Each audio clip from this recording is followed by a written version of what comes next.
அடைத்தான் முருகனே.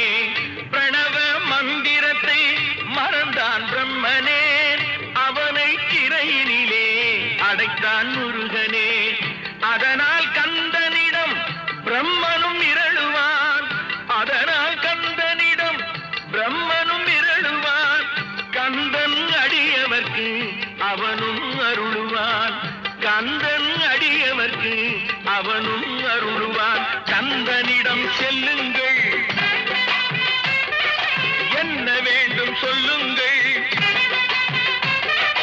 கந்தனிடம் செல்லுங்கள், என்ன வேண்டும் சொல்லுங்கள்.